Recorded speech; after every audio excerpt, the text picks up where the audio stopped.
교회는 예수님의 신부예요. 여러분, 신부가 더럽고 지저분하면 돼요, 안 돼요? 안 되죠. 근데 신랑 대신 예수님은 온전한 모습으로 오시는데 신부가 홀딱 벗고 다닌다든지 아니면 너무 더럽다든지 아니면 너무 추하다든지 그러면 안 되잖아요. 신부는 순결해야 되거든요. 그래서 오늘 순결한 교회, 그 모습을 갖자 하는 주제로 말씀을 드리는데, 두 곳의 교회를 소개하고 있습니다. 하나는 어느 교회일까요? 버가모 교회. 또 하나는 두아디라 교회. 그래서 7교회들 쭉 이렇게 요한계시록에 나오는데, 오늘은 버가모와 두아디라 교회에 대한 말씀을 드리려고 그래요. 버가모 교회는 순교한 사람이 있을 때 믿음으로 딱 이겨나갔던, 그래서 하나님이 참 칭찬하는 교회예요. 그런데 그 교회는 문제가 있었다면 거기에는 발람의 가르침이나 니골라당의 가르침을 따르는 사람들이 있었다는 게 문제였죠. 또 두아디라 교회는 거기 이세벨의 가르침을 쫓아서 우상을 이렇게 섬기게 하고 우상의 제물을 먹게 한다는 거죠. 그러면서 이 전체적으로 이렇게 말씀을 쭉 보다 보니까 이 교회 두 곳이 칭찬받는 것도 있고 하나님께서 기뻐하지 않는 부분도 있구나. 그것을 보면서 우리 자신을 그 말씀에 한번 비춰보는 거지요. 하나님이 칭찬하는 성도가 돼야 되겠다 하는 그런 마음으로.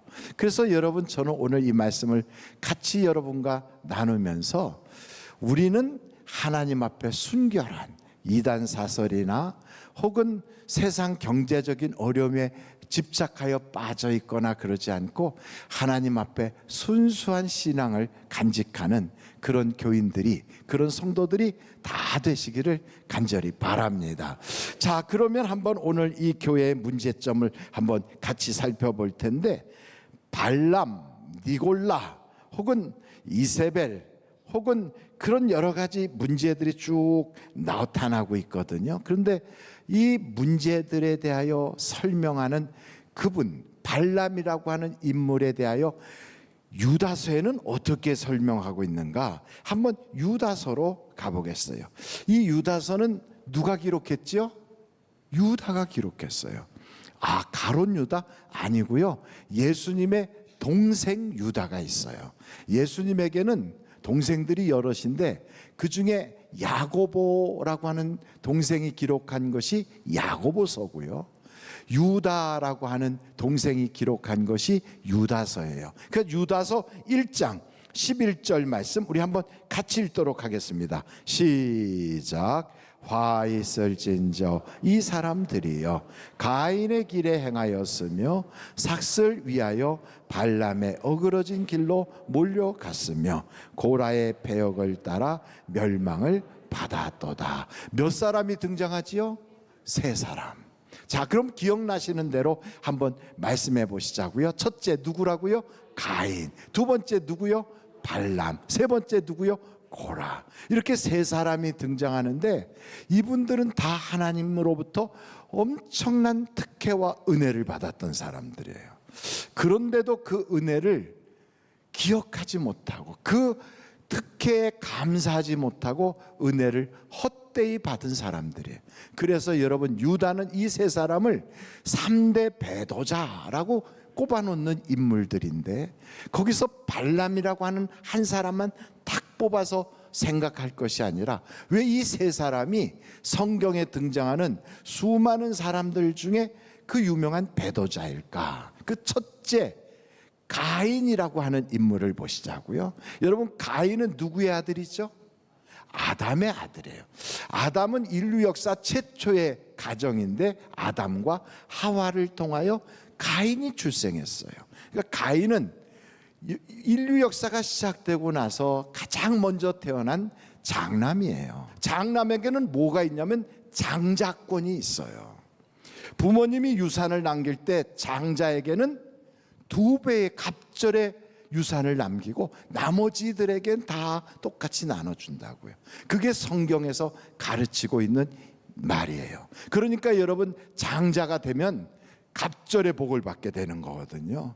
그러니까 여러분, 장자는 장자권이 있고 그 집안의 제사장의 역할을 감당하고 또 그 장자는 여러 특혜가 주어지는데 장자로 태어나고 싶다고 태어나나요? 아니면 자기가 노력해서 태어나나요? 장자로 태어나고 싶다고 해서도 안 되고 노력해도 안 돼요. 그거는 전적으로 누구의 은혜입니까? 하나님의 은혜다 이거죠. 그러니 여러분, 이 장자로 태어난 가인은 하나님의 은혜의 아주 중심적인 인물이에요. 그런데 이 가정에 아벨이란 아이가 또 태어났는데 아벨은 아벨대로 가인은 가인대로 하나님께 제사를 드렸어요. 그런데 하나님께서 아벨과 아벨의 제물은 받아주시고 가인과 가인의 제물은 안 받아주셨다는 거예요. 그러니까 가인이 딱 보니까 아벨의 제물과 아벨은 하나님이 연락하시는데 자기 거는 거절하니까 화가 난 거예요. 여러분, 그때 화를 내야 되겠어요? 아니면 다음번에는 내가 하나님께 예배를 더 잘 드려야지 하고 그렇게 새로운 결심을 해야 되겠어요? 그렇지요. 다음에도 기회가 있잖아요. 그런데 이 가인이라는 사람이 얼굴이 불그락발그락 하면서 막 씩씩거리는 거지요. 하나님이 찾아왔어요. 가인아, 너 왜 그러냐? 너를 넘어뜨리려고 죄가 와서 내 앞에 탁 엎드리지만 그 죄한테 속지 말고 내가 죄를 다스려라. 하나님이 그렇게 말씀까지 주셨는데도 가인이 아벨을 불러내가지고 돌로 쳐 죽여버렸어요. 그러니 이 장자권도 날아가 버리고 살인자가 돼서 이제는 저주의 사람이 됐거든. 왜 자기의 동생 아벨을 죽였느냐? 시기 질투 때문에 그래요. 미움이 생기니까 죽이는 거예요. 마귀가 들어와서 그래. 마귀가. 여러분, 마귀의 특징을 한번 살펴보자고요. 같이 성경을 보는데 요한복음 8장 44절, 마귀는 어떤 존재인가? 거기 세 가지의 특징이 딱 나와요.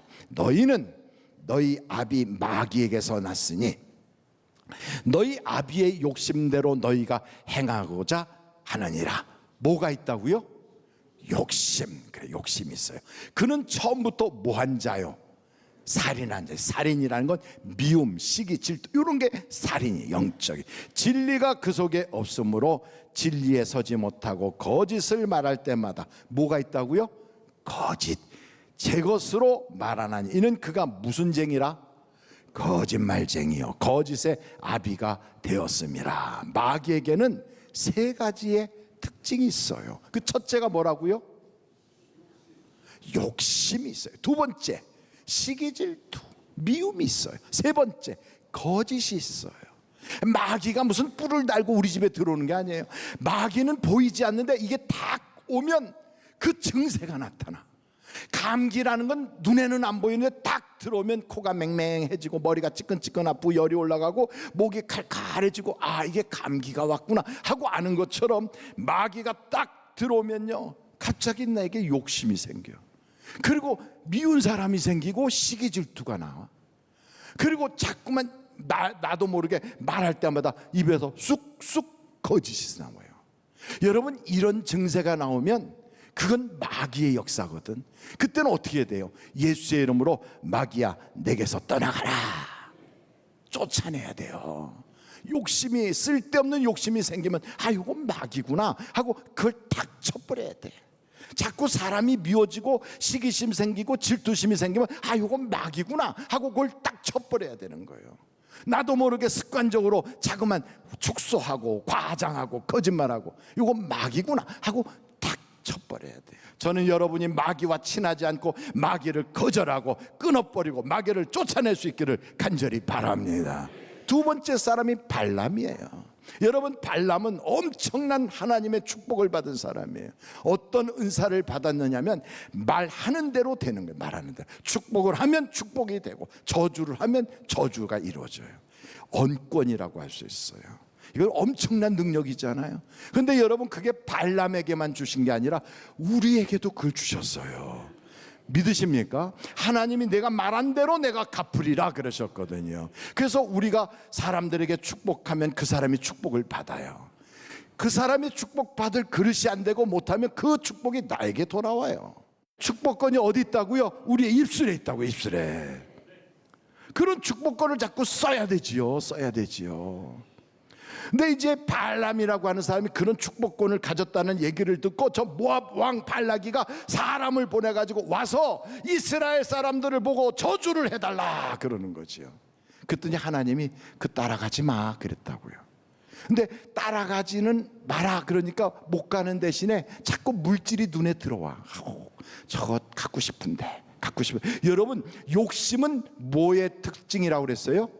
마귀의 특징이라니까. 마귀가 탁 들어오면 쓸데없는 허황된 욕심이 우리에게 들어오는 거예요. 내 것이 아닌 거에 자꾸 넘실넘실거리고 쳐다보고 자꾸 내가 땀 흘리지 않은 걸 얻으려고 그러고, 이게 첨단 마귀란 말이에요. 하나님이 가지 말라면 안 가야 되는데 또 사람이 물질을 엄청 싸들고 와가지고 한번 가셔서 부탁하는 거 좀 해주시죠. 그러니까 하나님한테 또 물어봐. 하나님, 자꾸 가자는데 어떻게 할까요? 그러니까 하나님이 그 속을 모르겠어요.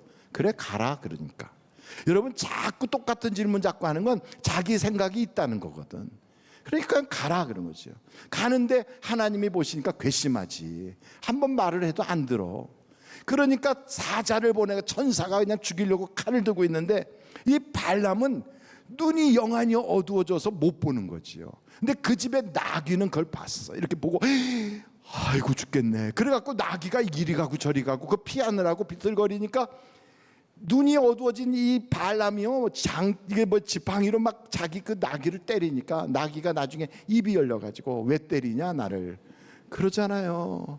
그러니까 너가 왜 이렇게 자꾸 똑바로 안 가고 다른 길로 엉뚱한 길로 가, 그래서 내가 널 때린다 그랬더니 하나님이 그의 눈을 탁 열어주면서 앞에 천사가 칼 들고 있는 게 보이는 거죠. 너 나귀가 피하지 않았으면 이 칼로 널 죽었어. 그렇게 말하는 앞에서 얼마나 부들부들 떨리겠어요. 그러면 가지 말아야지. 그런데도 굳이 물질 욕심 때문에 가잖아요. 가서 어떻게 됐어요? 하고 싶은 일을 하나도 못하고 물질도 생기지도 않고 나중에는 죽었어 결국. 그래서 여러분, 성경 한번 볼까요? 민수기서 31장 7절이에요 같이 한번 읽겠어요. 시작. 그들이 여호와께서 모세에게 명령하신 대로 미디안을 쳐서 남자를 다 죽였고, 8절. 그 죽인 자 외에 미디안의 5 왕을 죽였으니 미디안의 왕들은 에위와 레겜과 수르와 후르와 레바이며 또 부올의 아들 발람을 칼로 죽였더라. 그러니까 여러분, 죽을 자리를 왜 가냐고. 하나님이 그 쓸데없는 욕심 가지고 가는 걸 막으시는데도 가는 거예요. 하나님이 막는데도 막 가잖아요. 그러면 여러분, 나귀가 막 왜 그래 왜 이렇게 소리 지르는 것처럼 갑자기 차가 소리쳐요. 부당탕 꽝 하고. 차 소리 지르는 거 들어보셨나요? 그래가지고 갑자기 다리 하나 부러져 갖고 병원에서 이렇게 하고. 하나님이 막으시는데 왜 가느냐고. 나귀가 소리치는 소리를 막 여기저기서 소리가 나. 어떤 데는 보면은 가계부 쓰는데 가계부에서 소리가 나잖아요. 막 적자야 이러고 소리가 나오고, 식당에서 소리 나오고. 그런데 여러분, 그런 소리를 영적인 귀가 있어서 듣고 영적인 눈이 열려서 보면, 아, 내가 하나님이 원하는 길로 안 가고 잘못된 길로 가고 있었구나 깨닫고 돌이키면 되거든. 돌이키면. 그게 돌이키는 게 은혜거든요. 하나님은 우리 보고 돌이켜서 순전한 영적인 신부가 되라 하는 거예요. 되라. 근데 여러분, 세 번째 인물이 누구냐면 고라예요. 고라. 이 고라는 아주 골마버렸나 봐. 그래갖고 이름이 고라야. 고라. 여러분, 이 고라는 레위 지파의 후손이거든요. 레위 지파는 제사장 지파예요. 사람이 어느 집안에 태어나고 싶다고 태어나지는 건 아니거든요. 근데 태어나고 보니까 레위 지파에 태어났어요. 그래서 자기 집안에서 멀지 않은 사람이 저기 아론이고 또 모세고 막 이래요. 그럼 집안이 좋은 거예요, 나쁜 거예요? 좋은 집안이죠. 그랬더니 그 집안은 고앗 자손이라고 해가지고 하나님의 성물을 메고 다니는 일을 하라고 시킨 거예요. 여러분, 하나님 나라에서 무슨 일을 하든지 일을 하게 되면 하나님은 거기에 마땅한 품삯도 주시고 상금도 주시고 보상도 주시고 거기에 따른 하나님의 배려가 나타나거든요. 그런데 그 일이, 어떤 일은 막 귀해 보이고 어떤 일은 좀 천해 보이고 그럴지라도요, 우리에게 주신 사명은 다 귀한 거예요. 누가 주셨냐면 하나님이 주신 거거든. 그 어떤 사람은요, 그냥 큰 교회 목회하는 건 귀한 거고 지하에 조그만 개척교회 하는 건 그렇지 않고 농촌에 몇 분 안 나오는 할머니 할아버지들 모시고 목회하는 건 그렇지 않다고 생각하는데 그렇지 않아요. 어디서 목회하든 어디서 선교하든 어떤 자리에서 무슨 일을 할지라도 하나님을 위하여 일을 하는 건 그건 위대한 거예요. 그때 하나님이 이렇게 보시고 충성스럽게 일하는 사람에게는 그와 그의 후손에게 복 주시고, 또한 하나님 나라에 딱 갈 때 우리 하나님이 멸관 씌워주고요, 하나님이 상 주시니까 절대로 일에 크고 낮고 뭐 이런 거 없습니다. 근데 이 고라라고 하는 사람이 딱 보니까 자기하고 별반 차이 없는 아론하고 그의 아들들은 뭐 이거 하세요 저거 하세요 막 지시를 하는데 자기는 마치 거기서 짐꾼처럼 그거 싸매가지고 들며 메고 다니고 이러니까 가만히 보니까 뭐야, 나는 짐꾼이고 저 사람은 나한테 지시하고, 기분이 나쁜 거예요. 그러니까 너나 나나 다 같이 하나님의 백성인데 너는 왜 내 위에 서서 지시하고 그러냐 하고, 그러면서 마음속에서 울컥하는 마음으로 대적했던 게 바로 고라의 그 딱 만든 거거든요. 여러분, 그래서 한번 거기에 보면 이런 이야기가 거기에 등장해요. 한번 같이 한번 보시면 좋겠는데, 민수기서예요. 16장 1절로 2절 말씀. 레위의 증손 고핫의 손자 이스할의 아들 고라와 루벤 자손 엘리압의 아들 다단과 아비람과 벨렛의 아들 온이 뭘 만들었다? 탕을. 네 사람이 누군가 봐요. 고라, 그 다음에 다단, 그리고 또 온, 그리고 아비람, 이렇게 네 명이 만든 거예요. 그랬더니 거기에 이제 사람들이 너도 나도 하고 붙었어요. 2절 보겠어요. 2절. 이스라엘 자손 총회에서 택함을 받은 자 곧 회중 가운데서 이름 있는 지휘관 몇 명이 250명과 함께 일어나서 모세를 거스리니라. 이제는 세가 많아졌어요. 와, 그러니까 모세와 아론이 하나님 앞에 엎드리는 거죠. 여러분, 이렇게 해서 하나님께 막 하니까 하나님이 기뻐하시겠어요? 그에게 주신 은혜, 그렇게 충성할 수 있는 기회, 그에게 주신 사명, 직분, 이게 다 복인데 하나님이 주신 은혜를 헛되이 받아서 축복을 걷어차버린 거예요. 그게 어떻게 됩니까? 결국 고라 집안이 망해버리잖아요. 그래서 여러분, 우리가 알아야 돼. 하나님이 주신 은혜를 절대로 헛되이 받으면 안 된다는 거예요. 생각해보면 은혜 아닌 게 없다니까.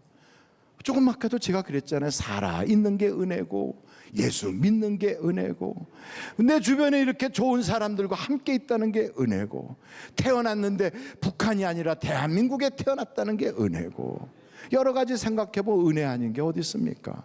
그래서 우리는 늘 감사해도 부족한 사람들이거든. 저는 우리 하늘비전교회 성도들의 입에는 감사만 가득 하시길 바라요.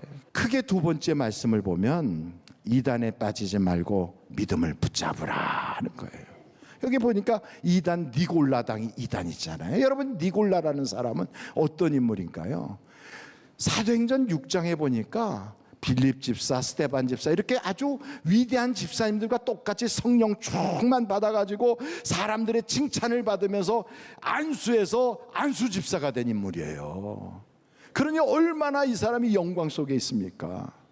그런 성령의 맛을 본 사람인데, 글쎄 그 사람이 그리스의 철학을 그 믿음에다가 신앙에다가 혼합을 시켰어. 그래갖고 영지주의가 거기서 빠져나오고, 요즘으로 말하면 구원파 이단이 거기서부터 나오기 시작하고. 그러면서 이상하지 않아요? 한번 구원받은 사람은 무슨 짓을 할지라도 회개할 필요도 없고, 그 사람은 하나님의 은혜로 영원토록 괜찮으니까 절대로 실망좌절하지 말고 넌 맘대로 살아라. 이게 바로 그들의 주장이거든요. 여러분, 회개하지 않으면 누구나 할 것 없이 다 하나님에서 끊어지거든요. 우리는 날마다 내가 죽었습니다, 내 자신을 날마다 십자가에 못 박습니다, 주여 나는 오늘도 주님의 은혜가 필요합니다. 그리고 죄를 고백해야 될 사람들이에요. 죄 안 짓는 사람이 어디 있습니까? 예수의 피로 죄 씻음을 받았어도 오늘 우리는 또 씻어야 되고 또 씻어야 돼요. 날마다 씻어야 돼. 그래서 우리 주님 말씀하시기를 목욕한 사람이라 할지라도 발은 씻어야 되느니라. 데살로니가 후서 3장 6절을 한번 보세요. 한번 같이 읽겠습니다. 시작. 형제들아, 우리 주 예수 그리스도의 이름으로 너희를 명하노니 게으르게 행하고 우리에게서 받은 전통대로 행하지 아니하는 모든 형제에게서 떠나라. 그러니까 전통을 따라가지 않는 사람에게서 떠나야 되는 거예요. 이단들하고 앉아서 섞여가지고 거기서 얘기하고 내가 저 사람 뭐 가르쳐주겠다. 끌려가요. 목사도 끌려간대. 그러니까 여러분 절대로 그건 안 되는 거예요. 그래서 어떻게 해야 되느냐? 우리는 믿음의 선진들이 가르친 대로 그대로 아멘 하면 그러면서 갈 수 있는 여러분들이 되시기를 간절히 바랍니다. 마지막으로 이세벨의 사상을 따라가면 안 돼요. 이세벨이라고 하는 사람이 누구냐? 이세벨은요 엣바알이라고 하는 시돈 지역의 왕 노릇하는 사람의 딸로 태어났는데 이 여자가 아합하고 결혼을 해. 아합하고. 오늘은 이 사람 저 사람 하면서 그 사람들 얘기해 주니까 재밌죠? 재미없어도 재밌는 척 해야 돼요. 이세벨이란 여자는 아합의 부인이 딱 되고 나니까 왕후가 됐잖아요. 그러니까 이제 대놓고 우상 숭배하는 사람들을 이제는 아주 제도적으로 키워. 그래서 자기의 밥상에서 아사라를 섬기는 제사장, 그리고 바알을 섬기는 제사장, 그래갖고 바알 제사장 450명, 아사라 제사장 400명, 850명을 모아놓고 제도적으로 그들을 키워요. 그러니까 아주 악하지. 거기서 끝나는 게 아니라 하나님을 섬기는 사람을 멸절시키고 하나님의 선지자들을 죽이는 자가 되는 거예요. 한번 여러분 그랬나 한번 성경을 봐요. 열왕기상 18장 4절이에요. 이세벨이 여호와의 선지자들을 어떻게 했다? 멸할 때. 보세요, 멸하잖아요. 13절 보겠어요. 13절. 이세벨이 여호와의 선지자들을 어떻게 했다? 죽일 때. 죽였단 말이에요. 근데 지는 어떻게 하는가? 거기에 보면 열왕기상 18장 19절 보겠어요. 그런즉 사람을 보내 온 이스라엘과 이세벨의 상에서 먹는 바알의 선지자 450명과 아세라의 선지자 400명을 보니까 아예 이 사람은 왕후와 앉아서 같이 식사를 나누면서 그들을 키워내고 있잖아요. 그러니까 이세벨의 사고방식은 어떠냐? 하나님 섬기는 사람들은 막 죽여버리고요, 우상 섬기는 사람을 키워내는 거예요. 그러니까 이런 이세벨은 하는 짓이 어떻게 하느냐? 이 땅을 구원하지 못하도록 하나님이 메시아를 다윗의 집안에서 보낸다 그러니까 이세벨이 자기 딸 아달랴를 다윗의 집안인 여호사밧의 집안에다 보내가지고 그 집안을 다 죽여요. 그런데 하나님이 그걸 못 죽이게 싹 싸매서 한 사람을 살리거든. 그래서 성경을 보면 한번 여러분 성경을 보세요. 열왕기하 11장 1절이에요. 아하시아의 어머니 아달랴가, 이 아달랴가 바로 이세벨의 딸이에요. 그의 아들이 죽은 것을 보고 일어나 누구를 죽였다? 왕의 자손. 이게 다 다윗의 후손들이에요. 그걸 다 죽이는 멸절하냐네. 그런데 하나님이 거기서 딱 살려. 누구를? 2절 보니까 요람 왕의 딸 아하시아의 누이 여호세바가 아하시아의 아들 요아스를 왕자들이 죽임을 당하는 중에서 빼내어 그와 그의 유모를 침실에 숨겨 아달랴를 피하여 죽음을 당하지 아니하게 한지라. 그래서 그 혈통을 통해 갖고 예수 그리스도가 나오게 하더란 말이에요. 여러분, 이 아달랴, 이세벨 요 족속들은 하나님의 복음의 역사를 차단시키고 하나님이 인류를 구원하려고 하는 걸 방해하고, 그리고 하나님 믿는 사람 어떻게든지 해치고 무너지게 하는 그런 세력이거든. 교회를 무너뜨리고, 그리고 예수 믿는 사람을 좌절시키고. 그러니까 여러분 한번 생각해 보세요. 하나님이 주신 은혜가 어마어마한데요, 그 은혜를 갚지는 못할지언정 하나님 나라의 왼수로 있는단 말이에요. 이건 매국노예요. 여러분, 조선시대 때 왕으로부터 특별히 사랑받아 갖고 왕의 공신이라고 그래 갖고 높은 자리에 딱 앉혔더니 그 앉아있는 신분을 이용해 갖고 나라를 일본에다 팔아먹어. 이완용이 같은 사람 팔아먹잖아요. 그러니까 매국노잖아요. 하나님이 우리에게 주신 은혜가 어마어마한데 그거를 받았으면 은혜를 하나님께 보답을 해야 되는데 그건 하지 못하고 하나님의 나라를 팔아먹어. 세상에다가 하나님의 영광 대신에 세상의 물질과 바꿔치기 해먹고, 세상 사람들이 저것도 예수 믿는 사람이냐 손가락질하게 만들고. 천국의 매국노예요. 여러분, 이완용이보다 더 나쁜 사람이 누구냐? 하나님의 은혜를 배신하는 자예요. 그래서 우리는 깨달아야 돼. 나는 하나님 나라의 애국지사가 돼야 되겠다. 저는 여러분이 하나님 나라의 애국지사가 되시기를 간절히 바랍니다. 신앙의 순수함을 지켜야 돼요. 신앙의 순수함이란 뭐냐? 다른 가지 다 잘라버리고 오직 예수, 오직 성경, 오직 믿음, 오직 성령, 이걸 딱 붙잡는 것이 신앙의 순수함이에요. 그래서 여러분, 오직 예수, 거기다 뭐 다른 거 첨가할 필요가 없어. 오직 말씀, 성경, 거기다 뭐 다른 거 더할 거 없어요. 오직 믿음, 그게 구원의 열쇠거든. 오직 성령, 성령님이 도와주셔야 바른 신앙하거든. 저는 여러분에게 이와 같은 순수한 믿음의 줄기를 딱 붙잡고 세상을 향하여 담대하게 나아가는 순결한 신부와 같은 성도들이 되시기를 예수님의 이름으로 축원합니다.